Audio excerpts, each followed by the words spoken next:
bonjour, nous sommes l'équipe d'Haunted Tie, une petite société belge qui fait des jeux vidéo. Alors, je m'appelle Alexandre de la Serna et je suis un des deux artistes de l'équipe. À côté de moi, Gilliane qui s'occupe du développement et tout au bout du canapé, Cédric qui est le deuxième artiste de l'équipe. Voilà, ça c'est pour l'équipe de Haunted Tie. Au complet. Et pour ce qui est du jeu, le jeu qu'on fait s'appelle Domiverse. C'est un jeu multijoueur de combat avec des duels qui se passent dans une arène fermée. Et le but étant d'être le dernier en vie et d'avoir éliminé tous ses adversaires dans la joie et la bonne humeur du partage entre amis.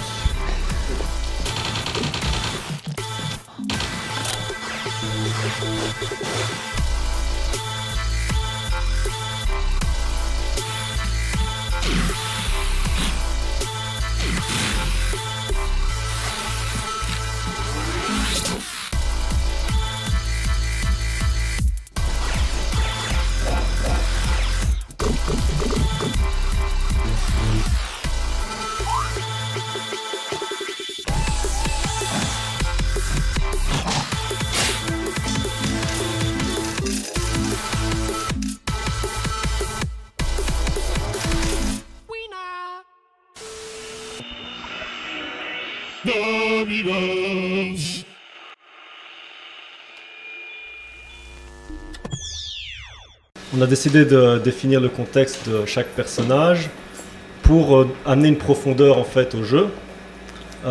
Étant donné que c'est un jeu de combat où la dimension narrative est relativement effacée, donc il y a quelques indices dans le jeu lui-même, mais il n'y a pas vraiment beaucoup de contenu pour apprendre d'où vient tel personnage, quel est son passé, quelles sont ses motivations. Et donc on a décidé de développer ça en parallèle via une bande dessinée et via des fiches personnages qu'on peut retrouver sur notre site, sur le site de Domiverse. De base, on a 8 personnages jouables dans la version du jeu. Quand on achète le jeu, on peut incarner 8 personnages.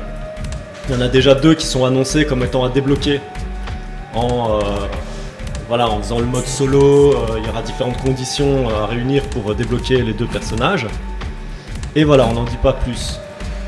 Maintenant, on a évidemment des listes de persos, disons, qui n'ont pas réussi leur premier entretien, mais qui sont encore là, ils attendent le boulot. Donc, si on a la possibilité, ouais, nous on rêverait de faire un DLC, mais bon, ça dépend du succès du jeu, ça dépend de plein de choses. Donc ça, on peut pas, mais on a des trucs dans notre sac, voilà. Des choses qui demandent plus de temps.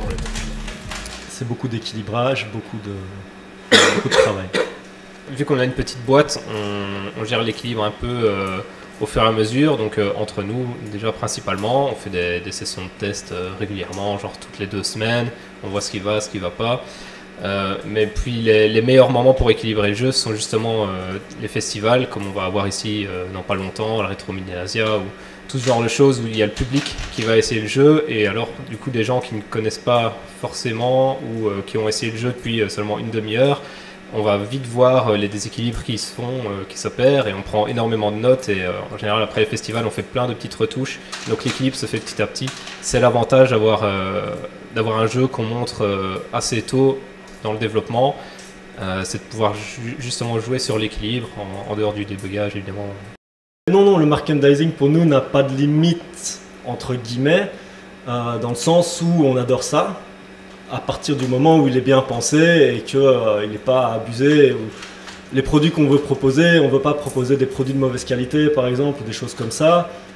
Et on est présent dans le processus de création. Par exemple, là on est en train de bosser sur des t-shirts et on amène pas mal de soins justement dans la production à chercher les partenaires qui vont nous donner vraiment le produit qu'on veut. Et dans tout ce qui est présentation du merchandising, là c'est nous qui assurons, je veux dire, toute la production et surtout la création. C'est-à-dire on confie pas ça à des boîtes tierces, on gère ça nous-mêmes au niveau graphique et tout ça. Le financement du projet se fait d'abord en interne, puisqu'on arrive avec un petit peu de fonds. On a des contrats de consultance Gillian est occupée 2/3 du temps sur ce genre de projet. On a aussi des contrats d'illustration, d'enseignement, de présentation, histoire de transmettre un petit peu le savoir et tout ce qu'on a acquis pendant la création du projet, le faire partager à d'autres personnes. Donc on essaye de trouver des financements alternatifs et puis soumission de dossiers d'aide et des choses comme ça, sous réserve d'acceptation. Mais... Je ne sais pas ce qu'il en est de la Flandre, mais en tout cas au niveau de la Fédération Wallonie-Bruxelles, nous là on essaye de remplir un dossier. Bon, c'est déjà assez laborieux, bon, c'est toujours le cas en général avec des dossiers de demande d'aide, mais ce que je déplore c'est qu'il n'y ait pas de dossier attribué typiquement aux jeux vidéo. Donc on se retrouve avec toute une série à faire des demandes en même temps que toute une série de projets multimédia et nouvelles technologies. Bon, les jeux vidéo ça date quand même des années 70 pour les premiers. Je pense pas que ça soit tellement une nouvelle technologie. Et je trouve qu'on pourrait avoir des dossiers de demande d'aide vraiment spécifiques au médium, quoi. Voilà. Et je pense qu'il y a encore, en tout cas, au niveau de la facilité pour les entreprises comme la nôtre, les petites entreprises qui veulent se lancer dans le milieu, je pense qu'il y a sans doute encore des choses à faire de la part des autorités publiques pour nous aider à prospérer. Et je pense par contre, au niveau des autorités, ce qui est assez pratique, c'est qu'en fonction du pouvoir organisateur auquel on demande, les fonds sont alloués à différentes choses. Il peut y avoir des fonds pour la promotion, des fonds pour le matériel, des fonds d'aide globale au projet. Donc il faut bien choisir en fait l'aide qu'on demande. Et parfois, c'est vraiment difficile justement de cibler l'aide. Là, je pense qu'il y a aussi un effort à faire, c'est de clarifier un peu tout ça pour que les gens comprennent bien quelle aide ils doivent demander. Concernant Kickstarter, c'est quelque chose auquel on a songé aussi, mais aujourd'hui, à notre sens, ou en tout cas au mien, Kickstarter est plus un outil promotionnel qui vise à pousser quelque chose qui est déjà installé. Surtout avec un territoire comme la Belgique, il faut déjà s'être exporté un petit peu pour pouvoir espérer quelque chose d'un Kickstarter ou avoir une certaine notoriété. Parce que sinon on se retrouve à demander des fonds tout petits et en espérant dépasser les choses de base et avoir des promesses, mais on ne peut pas encore espérer des choses comme ce qui est arrivé aux anciens Drare qui ont fait Yooka-Laylee ou des choses comme ça, qui se retrouvent avec tout de suite 3 millions d'euros. Donc il faut déjà avoir préparé le terrain pour un Kickstarter, quoi que certains en disent, ou bien avoir un projet suffisamment marginal et intéressant pour intéresser des gens à soutenir les projets, quoi. Au niveau de la communauté belge de développeurs de jeux, nous on s'est présenté à ce qu'on pourrait appeler les débuts avec les premières brottes à roues. La communauté grossit d'événement en événement. Il y a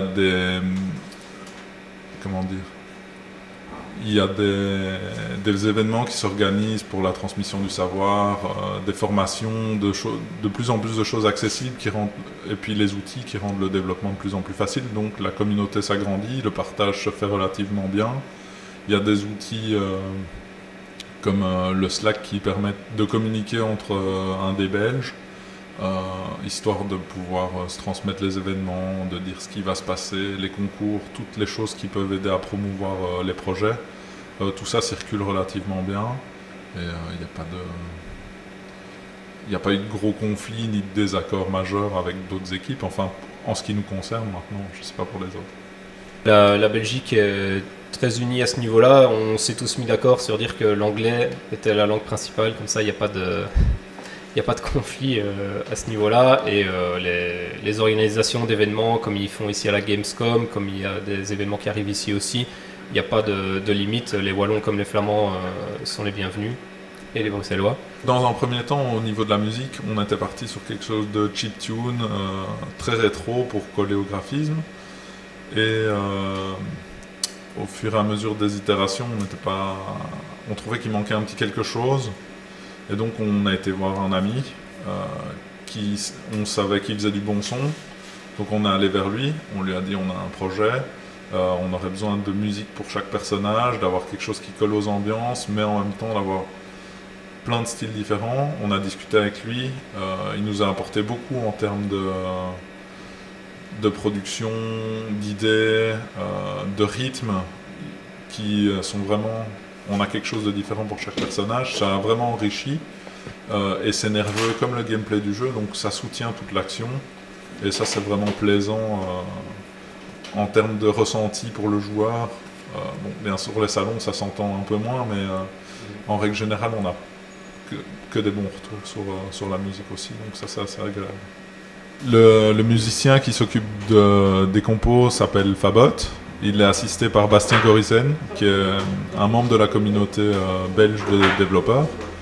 Et au niveau de tout ce qui est sound design, c'est Pablo qui s'occupe de faire l'environnement sonore, les bruitages, tout ça. En fait, on a un cahier de projet.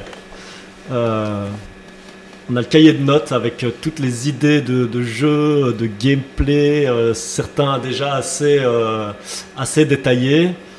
On a en fait deux envies. D'une part, on a envie d'un peu continuer à étoffer l'univers de Domiverse, donc d'avoir d'autres jeux avec d'autres mécaniques de jeu, ça peut être du puzzle game ou des choses comme ça, mais qui se passeraient dans le même univers, ou un platformer, mais dans l'univers de Domiverse, pour encore enrichir cet univers à l'instar de ce qu'on fait avec la BD et tout ça. Et en même temps, on a un ou deux autres projets qui sont tout à fait différents et qui nous tiennent aussi à cœur. Donc on verra, il peut y avoir des très petits jeux, et voilà, il y a un plus gros en tout cas qui nous tient à cœur, mais qui demande forcément du coup beaucoup de ressources. Et donc ça, on verra. Les jeunes vont être plus, comment dire, voilà, plus spontanés. Ils vont chercher le fun tout de suite. Soit le jeu les amuse dans les 30 secondes, ou soit ils lâchent la manette. Heureusement pour nous, en général, ça les amuse. Mais il faut dire qu'on a un jeu particulièrement fonctionnel, justement, au niveau de salon, ou choses comme ça. Tout de suite jouer en multijoueur avec ses copains, en mode canapé. Ça marche très bien. Mais on a fait exprès quand même d'ajouter une profondeur au gameplay de Domiverse. Qu'on aime bien dire easy to learn, hard to master, donc c'est-à-dire que plus on va y jouer, plus on va se rendre compte de plein de subtilités que nous développeurs avons fait exprès d'ajouter, et c'est un jeu qui pourrait devenir compétitif si on a envie, quoi. Et donc là évidemment c'est plus les jeunes adultes qui se connaissent mieux en jeux vidéo, ceux qui sont fans de jeux de combat, qui vont se rendre compte de tout ça, et qui du coup vont jouer au jeu plus que simplement une petite après-midi. Ils vont le ressortir régulièrement et vraiment essayer de le masteriser, comme on dit. On vient de mettre en ligne récemment notre site, le site Domiverse, que vous pouvez retrouver sur domiverse.be. Et voilà, venez voir, il y a du contenu, il y a pas mal de contenu supplémentaire, une fiche perso, des vidéos de gameplay. L'accès aux comics, la possibilité de télécharger la démo gratuite, qui est une démo light du jeu. Domiverse.